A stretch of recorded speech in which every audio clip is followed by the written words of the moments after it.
आज आपण रेशीम शेतकऱ्यांचा एक मेळावा आज नांदेडच्या डीपीसी हॉलमध्ये आयोजित केला होता. याचा पर्पज असा होता की आपल्या जिल्ह्यामध्ये जे काही चांगले शेती करणारे रेशीम शेतकरी आहेत यांना रेशीम रत्न पुरस्कारानं सन्मानित करायचं, त्यांना मोटिवेट करायचं आणि मग त्यांच्या उदाहरणाकडून जे बाकीचे लोक कसे प्रवृत्त होतील हे बघायचं. आणि दुसरीकडं काही प्रायोगिक तत्वावर पूर्वसंमती जी आहे आपल्या सिल्क समग्र योजनेमध्ये ती द्यायची, त्याचं पण वितरण या ठिकाणी केलं गेलं. रेशीम हा फार नव्याने उदयात येत असलेला फार चांगला ऑप्शन आहे शेतकऱ्यांसाठी. पारंपरिक जी सोयाबीन, तूर, कापूसची शेती आहे याच्यामध्ये एकतर ट्रॅडिशनल पद्धती पण आहेत आणि आपण जर उत्पादकता बघितली सरासरी ही आपली फार कमी आहे. त्यामुळं त्याच्यामध्ये काही चांगले प्रयोग करून उत्पादकता वाढवणे हा तर एक मुद्दा आहेच, परंतु नवीन क्षेत्रामध्ये रेशीम लागवड करणं असे अनेक शेतकरी आपल्याकडे जे 1 एकर मध्ये पण त्यांनी शेड टाकून त्याच्यामध्ये रेशीम शेती केलेली आहे. आणि जे आता नव्याने जॉईन झालेले रेशीम अधिकारी अशोक वडवळे यांनी हिंगोली, बसमत मध्ये किंवा बीड मध्ये खूप चांगलं रेशीम मध्ये काम केलेलं आहे. त्यांचा अनुभव आणि त्यांचं जे तळमळ आहे काम करण्याची ती पण आपण बघितली. त्यामुळं आज फार मोठ्या संख्येने शेतकरी आलेले आहेत आणि मला असं वाटतं की एक चांगली सुरुवात आहे. रेशीम शेतीमध्ये जे काही इश्यूज आहेत, तांत्रिक इश्यू आहे किंवा काही प्रशासकीय आहेत, आता नव्यानेच त्यांची रेशीम अधिकारी एक यंत्रणा म्हणून पण त्याला मान्यता मिळालेली आहे आणि या 2-3 योजना पण आहेत. तर तोही आम्ही आढावा घेतला की याच्यात ज्या येणाऱ्या अडचणी आहेत नरेगात, तर ते असं ठरलं की दर आठवड्याला जे काही रेशीम चे प्राथमिकता रेशीमला देऊन त्यांच्या अडचणी दूर करणं आणि आपल्या जिल्ह्यामध्ये रेशीम वाढवणं. आणि मला 100% खात्री आहे, कारण रेशीम शेती ही जर बघितलं तर फार तशी सोपी आहे. शारीरिक कष्ट त्याच्यामध्ये कमी आहे जरी चिकाटी आणि रेग्युलर काम जरी असलं.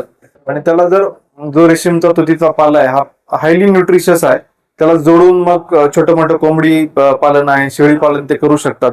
आणि आपण जर बघितलं तर एका बॅच मध्ये 1 एकरच्या आपल्याकडे 2.25 लाखाची उत्पन्न झालेली पावती मी आता मागे बघितली.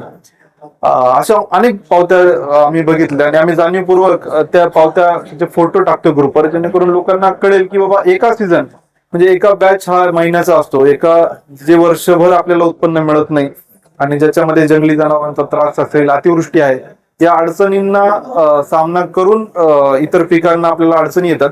त्या तुलनेत रेशीम शेती खूप फायद्याची आहे. तो एक डायव्हर्सिफिकेशन आहे पिकांचं, हे या निमित्ताने होईल असं मला आशा वाटते. नांदेडला रेशीम हब बनवण्यासाठी विजन जे आहे ते आपण बघितलं की आजची कार्यशाळा त्याची सुरुवात आहे. एक तर फार मोठ्या संख्येने लोक आले आणि नवीन नोंदणी पण खूप आहेत, जवळजवळ 500 आणि 600 म्हणजे सिल्क समग्र आणि पोखरा म्हणून जर 1000च्या नोंदणी आता झाली आहे. आणि याच्यामध्ये जो रिझल्ट आहे याचा बघून याला फार एक्सपोनेन्शियल पद्धतीने लोक बघतात. जेव्हा एखादं सक्सेसफुल होतो आणि गावातले 10 लोक बघतात तर तो एक्सटेन्शन आपण यांच्याकडे बघू शकतो की ते सक्सेसफुल मॉडेल लोक रिप्लिकेट करू शकतील. दुसरी गोष्ट, तर जे मार्केट नव्हतं आपल्याकडं ते मार्केट नव्याने आपल्याकडं खूप डेव्हलप झालेलं आहे, लोकांना फार कमी अंतरावर हे मिळतंय. तिसरी गोष्ट, आपण रेशीमचे डेमो प्लॉट तयार करणं हा एक आमचा पुढच्या काळामध्ये उद्योग आहे, मानस आहे. आणि जे चॉकी आहे ज्याला आपण रेअर करतो त्या अळीला आणि चॉकीमध्ये रूपांतर करून ते विकतो, असे चॉकी सेंटर जास्तीत जास्त वाढवणे, नर्सरीज वाढवणे. नर्सरीमध्ये कोणी करत असेल तर त्याला इतर जे बँक लोन आहे किंवा कशाने इतर योजनांनी कसं सपोर्ट करायचा, तर असा मल्टी हे अप्रोच आहे. आणि जेव्हा आम्ही मुक्काम करतो, गाव भेटी देतो, तर रेशीम शेतकऱ्याकडे मुक्काम करण्याचा माझा मानस आहे. पुढच्या 15 दिवसामध्ये आम्ही प्लॅन करू, जेणेकरून मेसेज देईल, त्याला एक मेसेज जाईल की रेशीम शेतीला जी प्रतिष्ठा आहे आणि जो भविष्यात स्कोप आहे हा थोडासा अधोरेखित होईल आणि लोक त्याकडे वळतील. मी हनुमंत दिगंबर शिंदे, राहणार गोमेगाव, तालुका लोहा, जिल्हा नांदेड येथील रेशीम शेतकरी आहे. मला आज जिल्हा रेशीम विभागाकडून जिल्ह्यात प्रथम पारितोषिक मिळालेलं आहे. कशा प्रकारे तुम्ही लागवड केली, किती वर्षापासून रेशीमची शेती करता? मी 5 वर्षापासून रेशीम शेती करतो. माझ्याकडे 2.5 एकर क्षेत्र आहे. 2, 3, 5 याप्रमाणे लागवड आहे. एका वर्षामध्ये मी 8 बॅच घेतो. मला अंदाजे एका वर्षामध्ये उत्पन्न 8 लाखापर्यंत मिळालेलं आहे.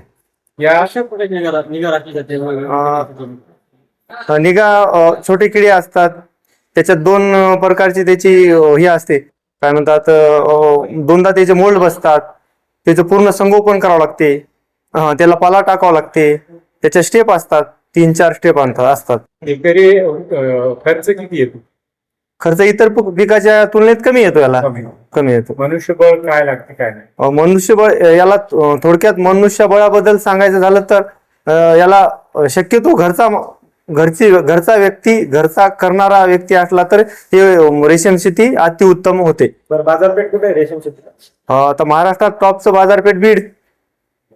नांदेड शेतकऱ्यांना काय आव्हान असणार आहे आपल्या माध्यमातून? शेतकऱ्यांना सांगन की आता इतर कापूस, साधारण सोयाबीन, ऊस, हळद या पिकापेक्षा हे रेशीम शेती परवडणारी आहे.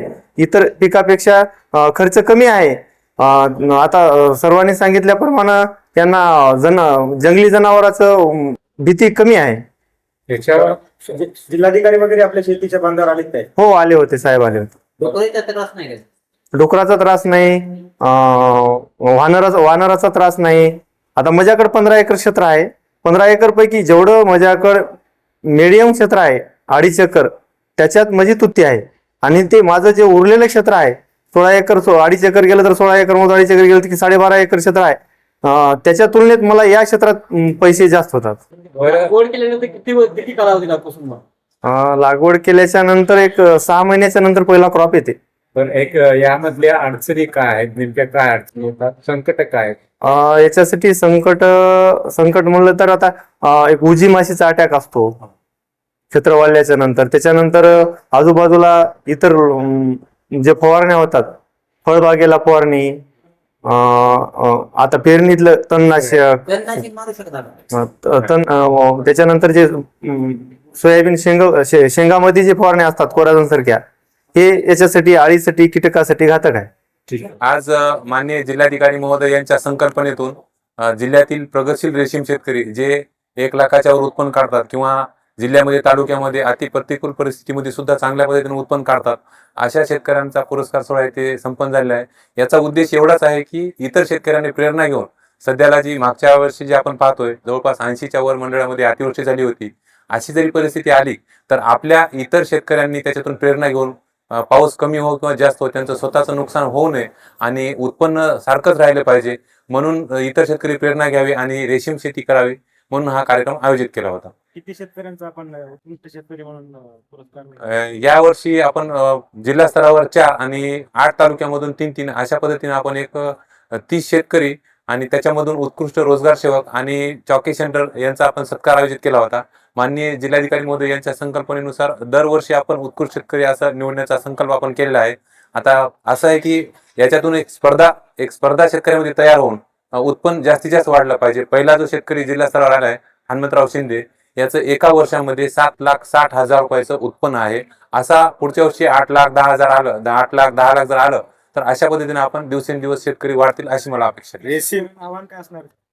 मी सर्व शेतकऱ्यांना आवाहन करू शकतो, आपण जी सध्याला शेती करतोय ती शेती परवडणारी नाही, किंबहुना त्याच्यातून आपली मजुरी सुद्धा निघत नाही. जर आपण रेग्युलर पिकं, पारंपरिक पिकं घेतले, कापूस, सोयाबीन किंवा ऊस असं असेल तर याच्यातून आपल्याला जवळपास 30,000 40,000 रुपये मिळू शकतात. त्याच्यातून वर्षाचे जर पकडले आपण 30,000 म्हणजे 3,000 रुपये सुद्धा महिना नाही.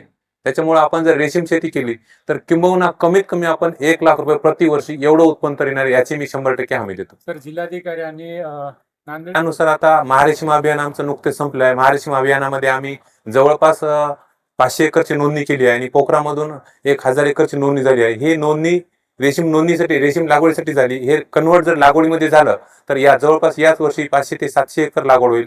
याचा पुढच्या वर्षी डबल वर आणि दुसऱ्या वर्षी आपण 3 पट म्हणजे 2-3 हजार एकर असा टप्प्याटप्प्याने न्यायचा आमचा विचार आहे.